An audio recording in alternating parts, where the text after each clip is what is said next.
আসসালামু আলাইকুম। কেমন আছেন সবাই? আজকে আমি শুরু করছি এক্কেবারে সকাল থেকে। আজকে পহেলা বৈশাখ ১৪৩২ সাল। আজকের এই দিনে অনেকের অনেক রকম প্ল্যান থাকে।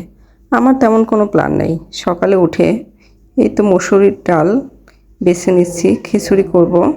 এই আস্ত মসুরির খিচুড়িটা আমার ছেলে অনেক পছন্দ করে, তাই এর ভিতরে ময়লাগুলো বেছে নিয়ে সকাল সকাল খিচুড়ি তৈরি করে ফেলবো।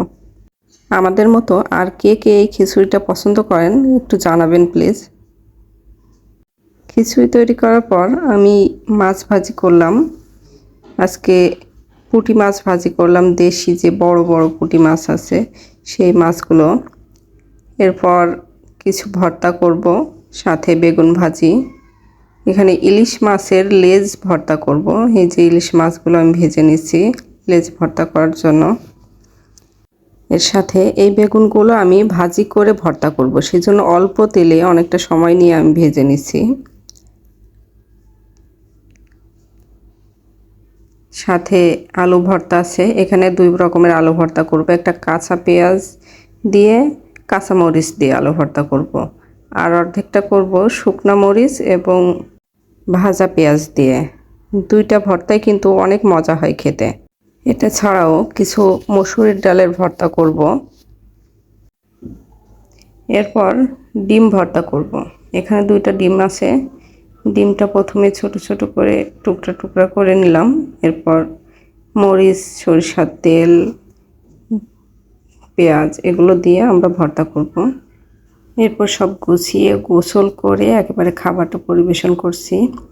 এই যে পুঁটি মাছ ভাজা, তারপরে মসুরের ডালের যে ভাতটা রান্না করেছিলাম সেটা, সাথে অনেক রকমের ভর্তা।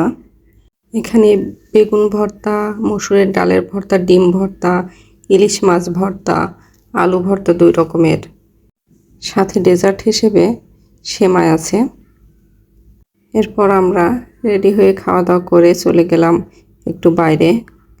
এই যে দেখুন, আমরা বাইরে ঘুরতে গেছি, ওখানে অনেক মানুষ এসেছিল। আর এই বাচ্চাটা কি সুন্দর করে আলপনা দিচ্ছিল, তার মুখে অনেক সুন্দর লাগছিল এই ডিজাইনটা।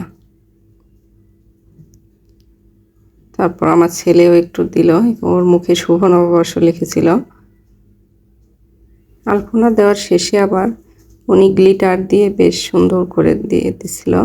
এই যে পাশে দেখুন অনেকেই দিয়েছে। এরপর রাত পর্যন্ত আর কোনো ভিডিও নেই নাই।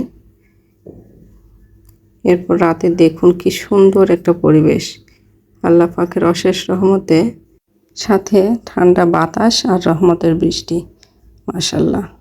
আর এই তো শুভরাত্রি সবাইকে। সাথে আপনি যদি আমার চ্যানেলে নতুন হয়ে থাকেন তাহলে অবশ্যই সাবস্ক্রাইব করবেন, আর যদি ভিডিওটা একটু ভালো লেগে থাকে তাহলে লাইক কমেন্ট করবেন।